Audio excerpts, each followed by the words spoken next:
Hello, hello, hello. What's up? Welcome back to High on History. I'm Jordan. And I'm Liz. I'm Mr. Teddy Winkle. And this is Mr. Teddy Winkle. He will be joining us from now on. Today, we would like to bring you a delightful biography. This is the tale of Beatrix Potter. I've been so excited about this episode since you came up with this idea. I pretty much knew what I think most people today know about her, which was that... Rabbits and shit. Yeah, Peter Rabbit, and, some people also know that she drew scientifically accurate mushrooms. Yeah, I knew her as one of the best botanists and mycologists. Yeah, and she definitely was that, but she was even cooler than I had realized. So I am excited to tell you guys about the history of Helen Beatrix Helis, a woman that we all know better by the name that she used to author 23 of the most delightful children's stories of all time. 23 books? It's actually a little bit more of that, but the common there was a common core of 23. Wow. Of those books, yeah. Some were only available in the United States. I thought I remembered watching something about that. Yeah. To understand how Beatrix Potter managed to do what she did in the time that she lived in, I think it's really important to understand where she came from. So she was born in Kensington, London, July 28th, 1866, and her parents were both extremely wealthy. Both of them were inheritors of long family trades in calico printing and cotton milling. But by the time Beatrix was born, her parents were inheritors of that money, and they were very concerned with being a part of society. I guess you could say they were somewhat new aristocracy. Oh, I do believe my flowers are wilting. So what you're saying is her family came from the farming class, from the working class, got themselves money, made themselves upper class. By the time her parents are well off, and they're doing just fine. Yes, in fact, on her mother's side, they're looking to socially there was even climb. a barony. Oh, wow. Oh, yeah. So they've been climbing. They'd been climbing. They Okay. had. However, neither Beatrix nor her brother seemed inclined to continue that trend, as we will discover. Yeah. But it is important to her story to know that this was a person who started out, in many ways hampered because she was a woman in the Victorian era, but also she was a woman of privilege, and this allowed her to maneuver in ways that people of lower classes obviously would not have had real access to. And it's also important to note that her parents' social climbing was also it wasn't just that. So there was a popular interest in the science of naturalism. Okay. In her day, and posh people were throwing out superstition for scientific discovery, exploration, and enlightenment. In other words, we see the grass every day, but do we really see the grass? So, whoa, man. Somebody's smoking on the grass. So Victorians are looking at things microscopically. They're starting to really deeply observe nature. Okay. breed like rabbits. Well, how exactly do rabbits breed? They start doing more deep observation of the natural world. This is a posh thing to do in her time. Deep cuts, dude. Deep thoughts, deep thoughts. In addition, there were also artists in her family going way back, both actors and painters. Show up in her family tree before. That would explain where she got her talent. Well, yeah, she definitely had a style that was uniquely her own. But during one of the documentaries I watched, somebody said that her father always had a sketchbook. He loved to be outdoors, and he always had a sketchbook with him. Now, he pursued gentlemanly activities, hunting, sporting, and he, like I said, he was always outdoors. Yeah. Her mother went to all the parties, did all the social calling, all the things that were expected. Yes. Of a woman, of a lady of the class. Now, Beatrix was raised not by her parents so specifically, but by governesses. Of course. She had like 3 of them over back then. And she Oi, governor. She definitely, so she had 3 of them over the course of her life, but she grew up in a nursery, and for basically the first 6 years of her life, it was her and her governess in this nursery, kind of all alone. That's actually kind of sad. It depends. So, on the one hand, she probably had a good governess, somebody telling her stories, playing with her. Right, teaching her. Teaching her. The attic nursery, I don't know that it was an attic, but the nursery had mice in it, and apparently bats. And yes, we would think of these as vermin, of course, and they don't belong in the house, but I guess these particular Victorians may have taken a slightly different view, because Beatrix was known to coax the mice out of their corners and hold them in her hand, and she gave them names. So not only did she write some of the greatest children's books, but she's straight up Cinderella. She is straight up Cinderella, like from the time she's a very small child. Oh my God. Watch out for Disney copyright ninjas. It was definitely, it was definitely also posh at the time for Victorians to keep small menageries in their houses. So throughout her childhood, she had rabbits and hedgehogs and these mice that she would befriend. I mean, they weren't really domestic. They were just mice, but she was surrounded by animals. Aww. And she loved them, and she was taught to, so she was homeschooled. It's not that she had no education. She did have an education. Yeah. It was the education provided by the governesses. Of and course. so. She was taught to draw. She was taught how to observe. She learned how to paint, which will come up later, because one of the reasons she became so fascinated with mushrooms is in part because they were so wonderful to paint.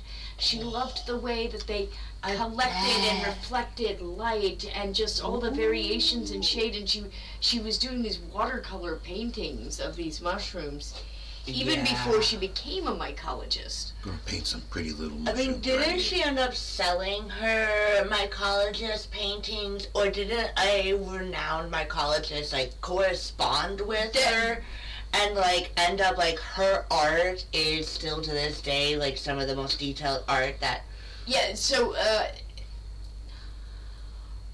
some of her original drawings were at one point donated to the you know what? It's all in here. But am I skipping ahead? A little bit. Also, I can't remember the names of half these places. But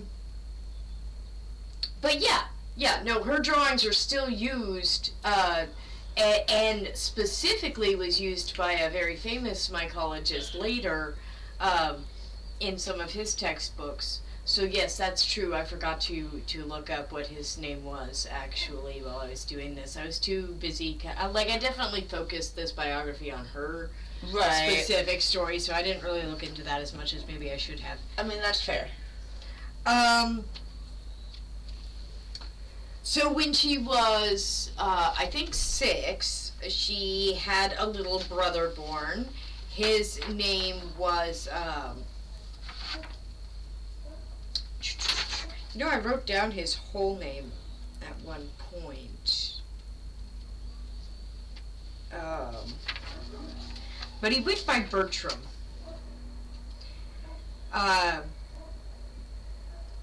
Which I believe was his middle name. Interestingly enough, Beatrix is Beatrix Potter's middle name also. Her first name was Helen, and her mother is also Helen Beatrix Potter.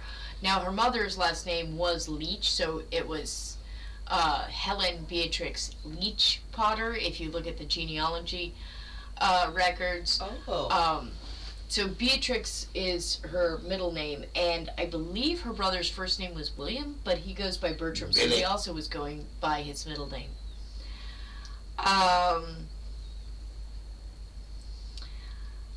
So here's another thing about Beatrix that is kind of sad. If you discover this, you realize right away she was in many ways a victim of her time. Yeah. And here's what I mean by this. When she was 14 years old, she invented a cipher, a secret code, which she used to keep a journal that she kept from ages 14 to 30. Oh, wow. In which she recorded all of her secret thoughts and observations, things she did not want other people to read. So she developed her own code, and she did that at 14. Oh, what?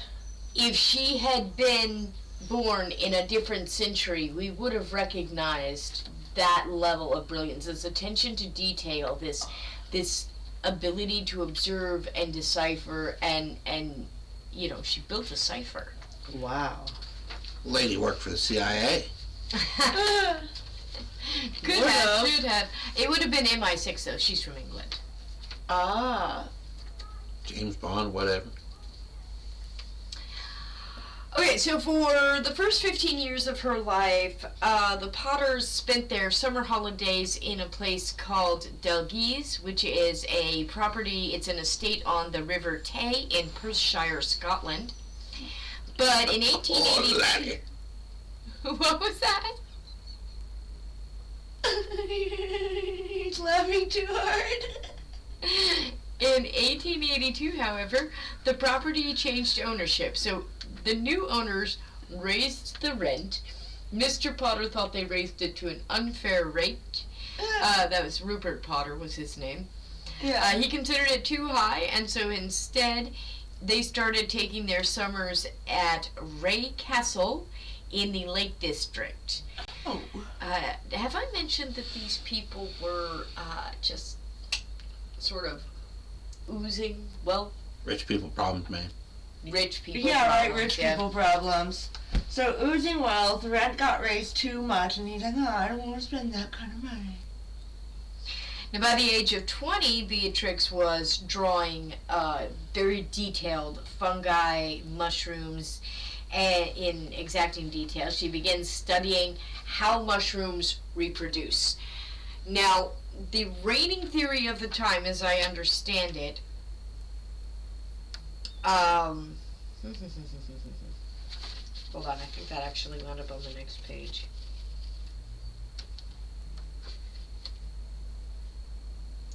Okay, she did not believe in the theory of symbiosis, which was proposed by Simon Schwindiner.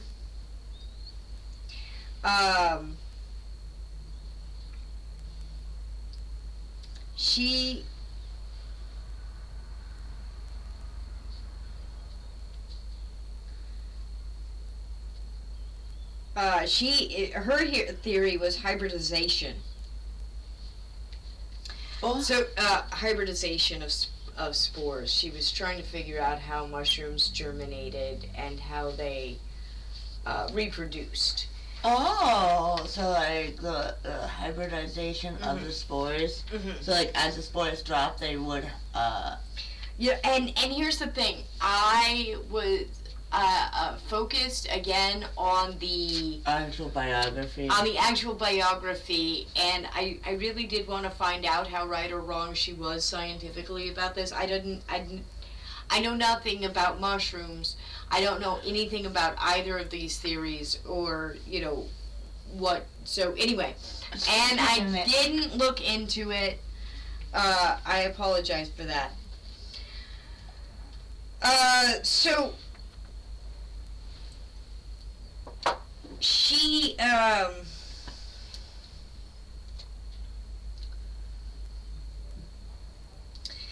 so through the connection of her uncle, Sir Henry Enfield Roscoe, a chemist and vice chancellor of the University of London. So she's connected, right? Right, yeah.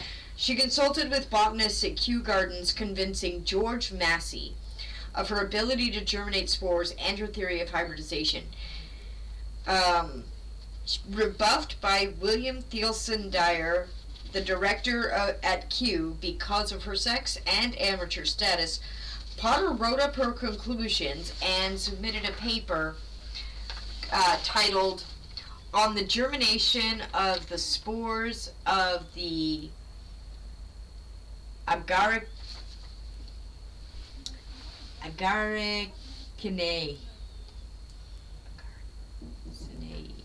This is a Latin word. Yeah, that's one heck of a word. Agaricinae. Or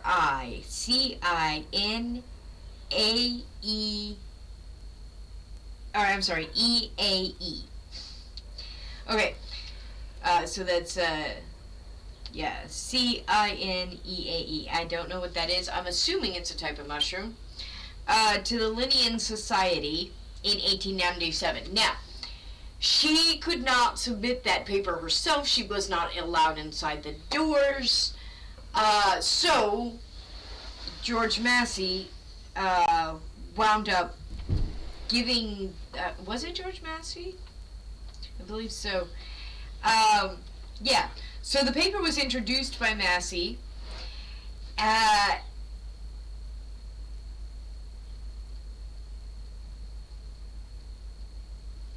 And then, she wound up. So the paper was rejected by the society, and she did realize that some of her spores had been contaminated and messed with her results, so she withdrew the paper. Okay. And she never really returns to mycology, not because she made a mistake, but because it became so abundantly clear that the society was going to shut her out. I mean, that makes sense. They shut women out of everything back then. Right. So her and her Can't brother do shit. Bertram start doing, she starts making Christmas cards.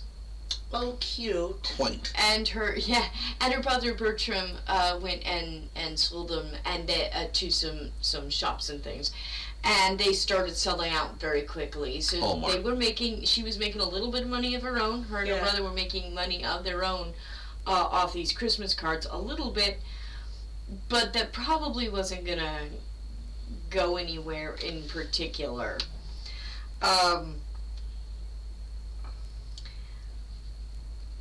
So her final... Oh, I should mention this about the Linnean Society. And the Linnean Society was the Mushroom Society again, right? Yes. Okay. You wanted to talk about where her work on mushrooms went after that, and it is in this paragraph. I'm sorry. I gotta go back. I apologize. Potter gave her other mycological and scientific drawings to the Arment Museum and Library in Ambleside, where mycologists still refer to them to identify fungi. There is also a collection of her fungus paintings at the Perth Museum and Art Gallery in Perth, Scotland, donated by Charles McIntosh. Oh, wow. In 1967, this is the person you were talking about. In 1967, the mycologist W.P.K. Findlay included many of Potter's beautifully accurate fungus drawings in his Wayside and Woodland Fungi, thereby fulfilling her desire to one day have her fungus drawings published in a book. Aww. Hell yeah. In 1997, the Linnean Society issued a posthumous apology to Potter for the sexism displayed in its handling of her research. Wait, what year did they apologize? 1997. 1997. She died in 1943. That's why I said posthumously. I know. That's a long time. Yes, it is. But they got there. There's lots of posthumous apologies to women, as it happens. Well, at least they're really good at apologizing to us 100 years later. Apparently, she and Kate Middleton shared great grandparents. She was it her Princess mother? Kate Her Middleton. mother was a cousin to a Princess Catherine. Yeah. I think. Keeping it in the family, eh? Yeah. So yeah. When I say she was privileged and connected, like she's definitely comes from aristocracy, and that's what gives her the ability to do any of this. But the rest of what happens here is very, very much of her own making. She's a self-made Miss Independent woman. She really is. Mm-hmm. So she didn't love the idea of being a society lady, and that's really clear from the very beginning. She seems to prefer the company of animals. She constantly wants to be outside with her sketchbook. Miss Doolittle. True. Right? And she'd rather be stomping around She's in an ally. galoshes on the Scottish moors than sitting at some society table Tea party. drinking tea. I don't blame her, honestly. Yeah, same. So, her third and final governess was only 3 years older than her, and this was a lady by the name of Annie Carter Moore. Okay. Now, Damn. Shit. Annie Moore, Carter was her maiden name. Moore was the name. She women married do that quite Captain. often. No, it's just when you look up the genealogy, it gives it to you this way. But the maiden name will be in parentheses. Oh. Yeah, and just to show you so that you can see the family line. Anyway. Okay, where she came from. Right. This governess wound up marrying a captain. I didn't look into this too much, but they had several children. Okay. And Beatrix wrote letters to those children. And in particular, she wrote letters to their oldest son, Noel Moore, who was known to be sick quite often. He was a sickly child. Oh. So she okay. wrote him letters. And this is where the great saga truly begins. Because one particular day, when she was 27 years old, on September 4th, 1893, Beatrix wrote that she had run out of things to say to him. Oh. And so instead of writing him a letter, she decided to tell him a story. And this story was the beginning. It was the tale of Peter Rabbit. Oh, that's yeah. so cool. Yes. The greatest auntie ever. Yes. Yeah, right? So at this point, she starts writing stories to the children in these letters. Oh, that is so cool. And her friend, because she remained friends with this woman, you know. No, this was her governor. This was her governess. When she was a little girl. Also, sort of a lady's companion, so not so much when she was a little girl. This would have been when she was older. So Okay. her governess, yes, but also sort of her companion. So This would have been more like her supervisor for when she was out going shopping. Made sure she didn't flirt with any of the boys. Show too much ankle. I You're mean, used to showing cover. there's probably some truth to that, but more likely just because, you know, He likes to go shopping alone. who wants to go shopping alone? Anyway, they remained friends long after that, and Yeah. obviously. So it is her old governess. It is Annie Moore, The OG. the OG, Yeah, the OG. who convinces her that she should turn these stories and that she should try to publish them. Yeah. So she does. She basically she bound her own copies. She actually made several versions. She bound her own copies. She did actually self-publish after trying and being rejected by publisher after publisher after publisher. She got a lot of rejection. Now, why did she get rejected? Let me guess. Because she was a woman. Yeah, the biography didn't really go into that. I'm sure that was part of it, but also it could have been that they were children's stories. Now, there wound up being a boom market on children's stories, Right. but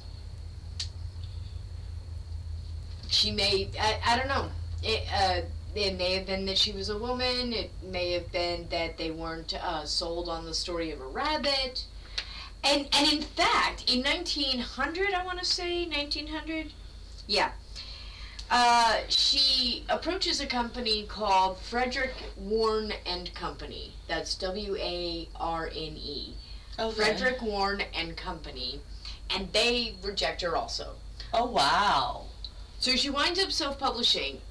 And even her self-published work winds up kind of selling out pretty quickly. Yeah. So Frederick Warne is like, maybe we should revisit this.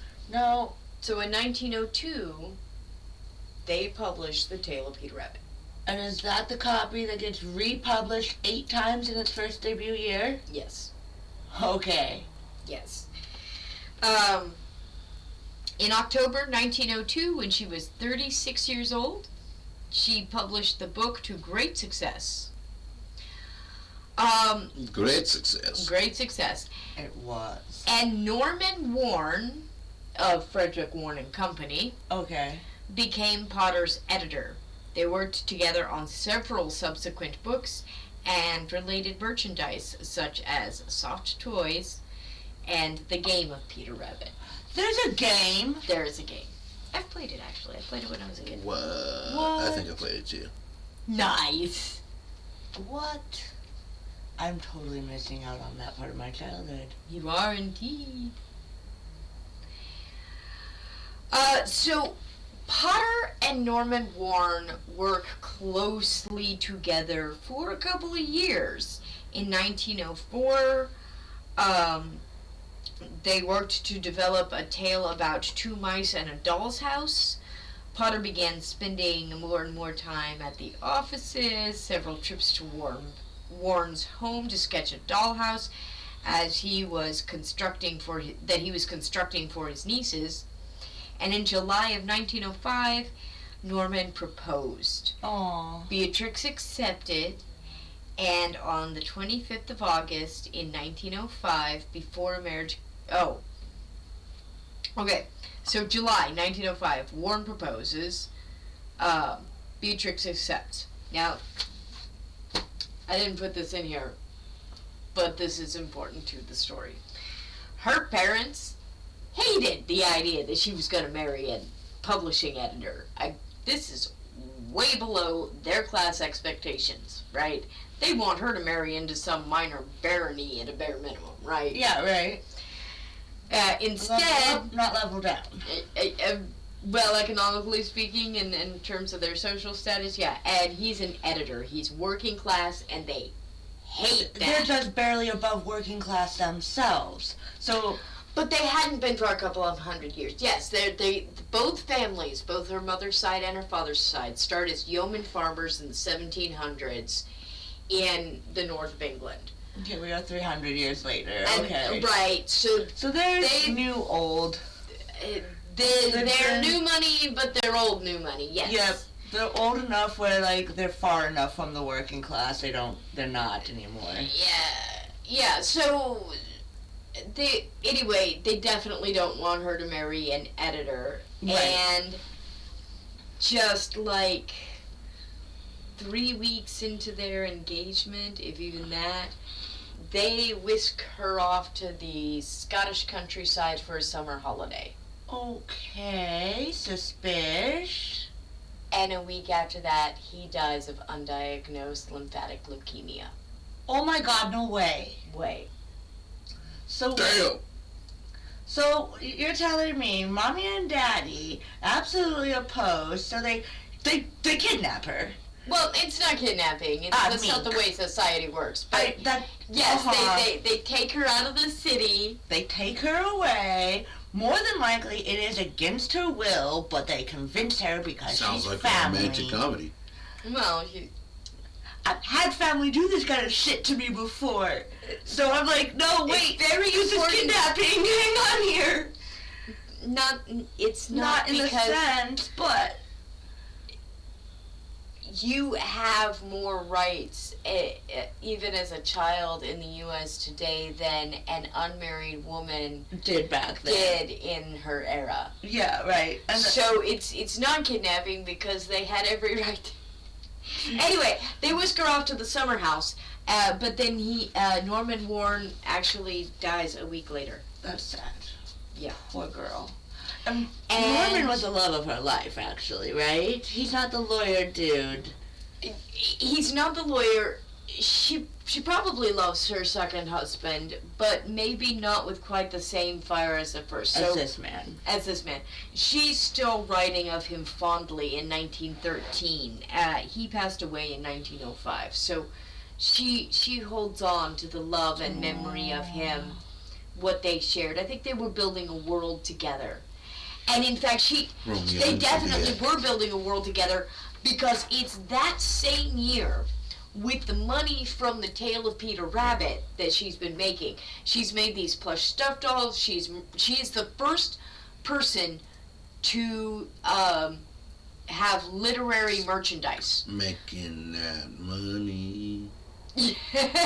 All the stuffed animals on top of it. So these are... She's the first woman. So first person.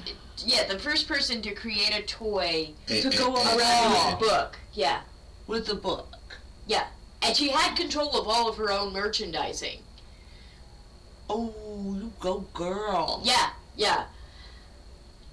So on the one hand, is she a person of privilege who has the ability to do that because she's a person of privilege?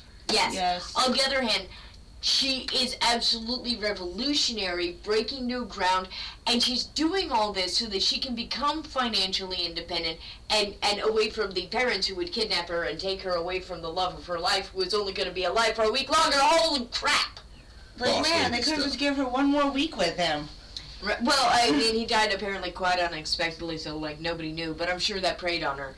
And so, in that same year, 1905, she purchases a Hilltop Farm. She purchases Hilltop Farm and still visit today. And she grieved him there. Yeah? Yeah. Apparently she spent a long time there, basically in solitude, grieving for him. This area, this Hilltop Farm, which was in the Lake District. Yep.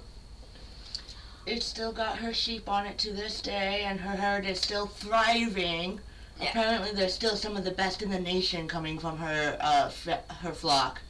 And it was but they had been building a life. They had already planned to buy this property, actually. Oh, so she's just carrying on their dream.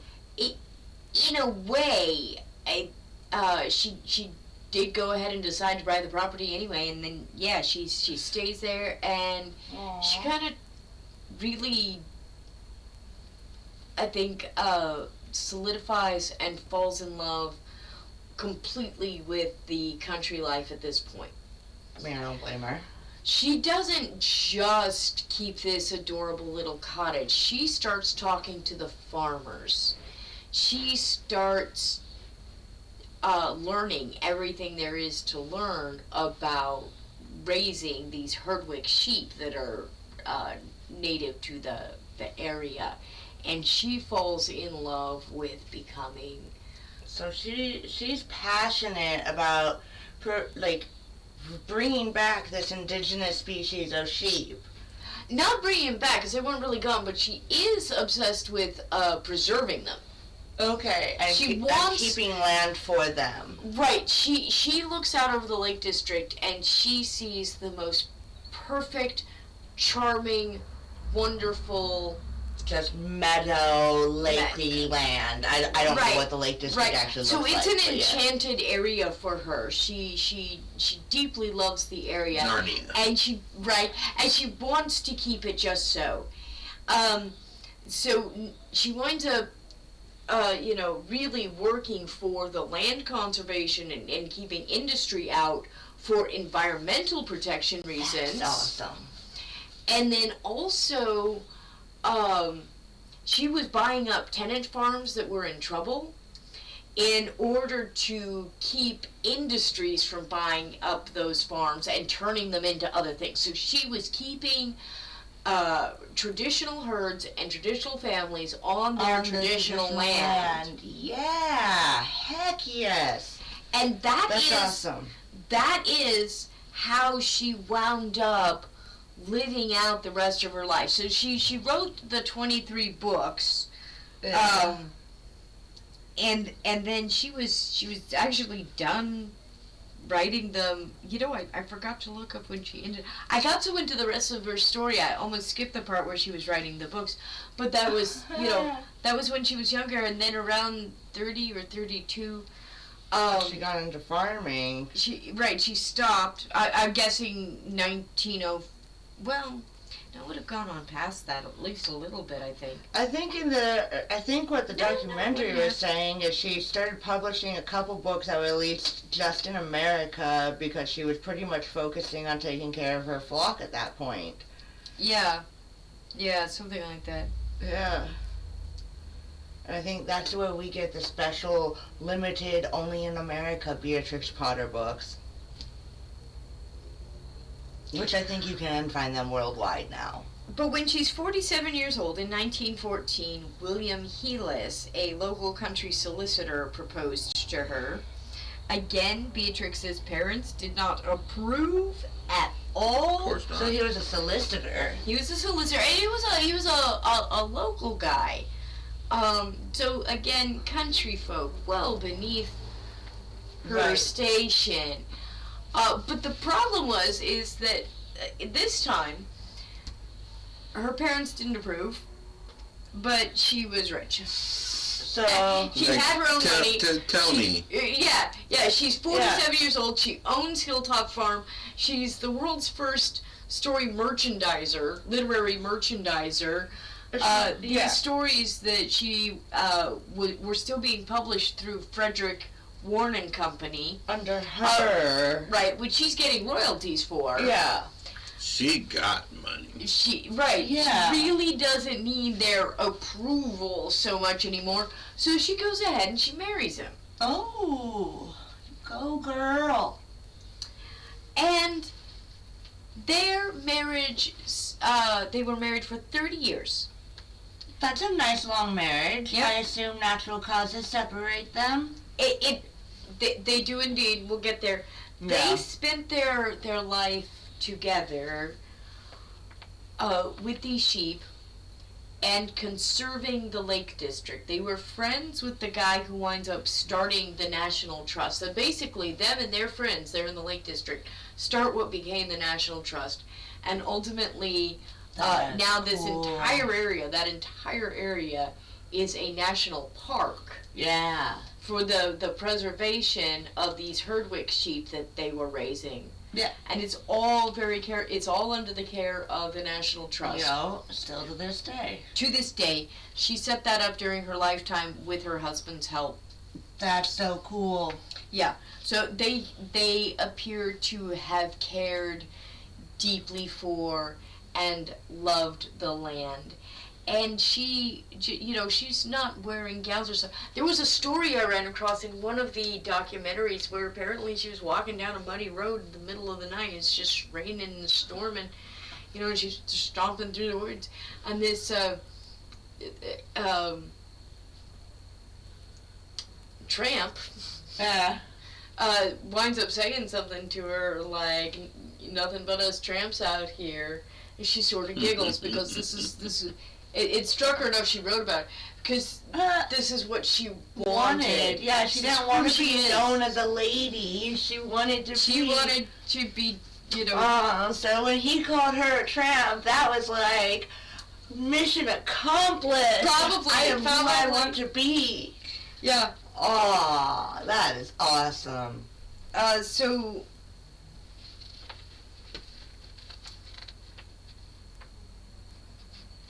let's see.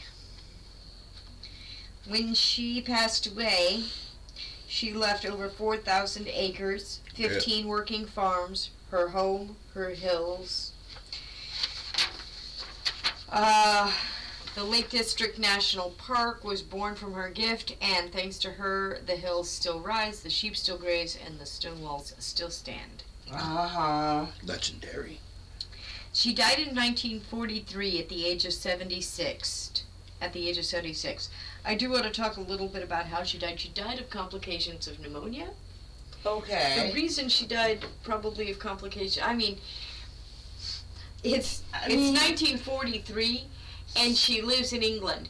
So she dies of complications of pneumonia. This is a very common-esque. I should note that her and her husband were working on these conservation efforts during World War II. Oh, yeah, that's a good point. Yeah, they were trying very hard to protect this land and these people. Are being bombed. Not just from being bombed, but keeping the war machine off the land. Every available resource needed to go to the war effort. They helped keep this land safe from that. That was part of what they were doing. So that was just kind of subtext in the story, and I only noticed it myself kind of in, nobody made a big thing of it.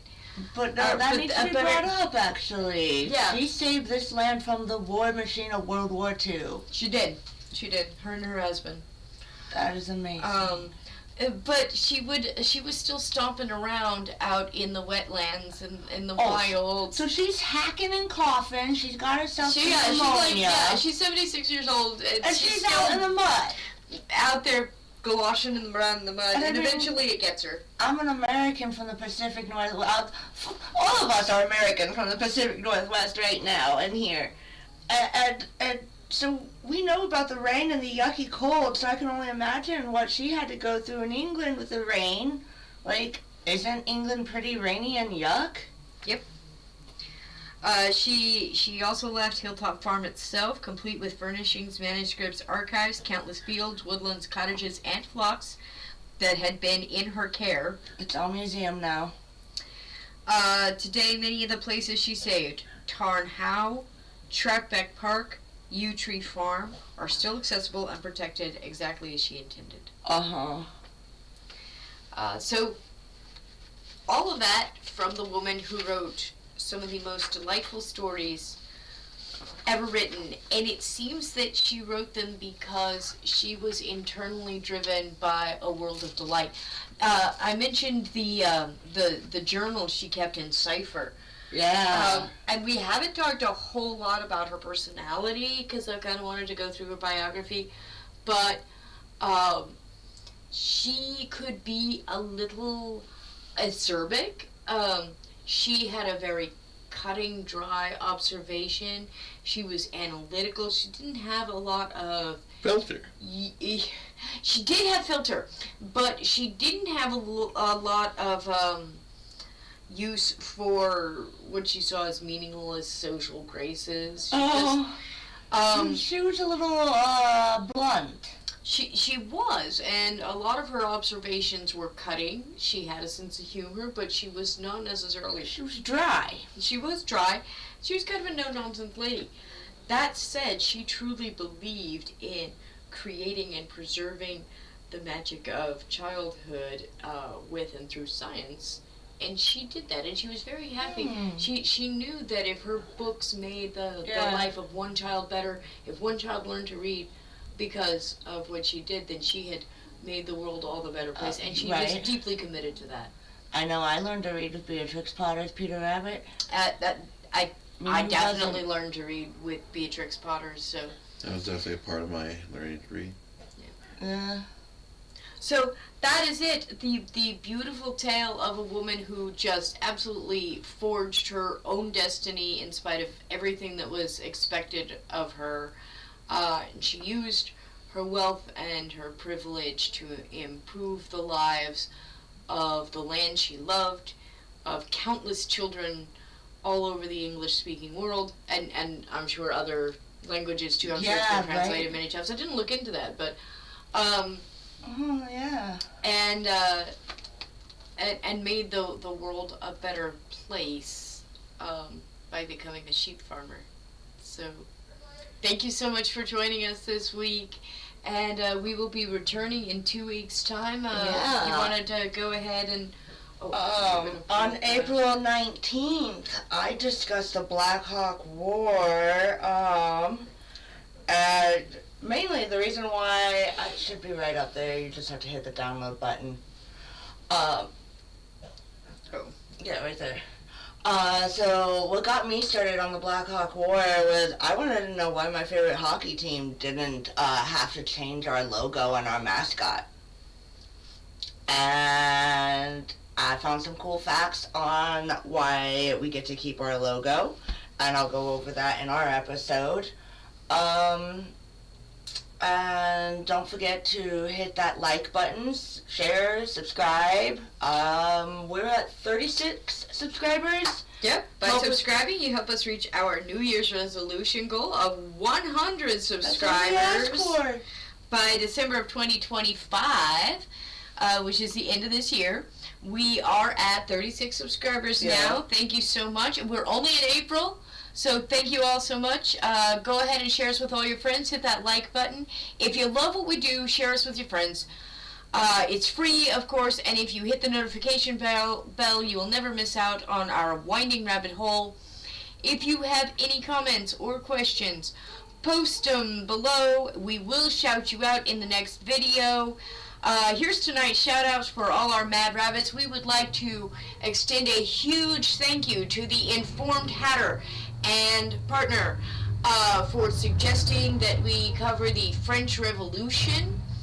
The roots of the French Revolution actually started on April 3rd, so I'm sorry I didn't know that any sooner. We might have changed the direction or the order we went into. Right. But after the Black Hawk War. Fantastic episode she's going to do on the Black Hawk War will be beginning on the French Revolution and maybe even staying there for a bit because, of course, an entire social movement is a lot to cover. There's a lot of important pieces in something like that. So we're going to get started on that right away. Right. So thank you, Informed Hatter and partner, and we will see you all next week, it looks like. So Not live long and prosper. 19th. Oh, right. Every 2 weeks now, so Yeah. in 2 weeks. Bye.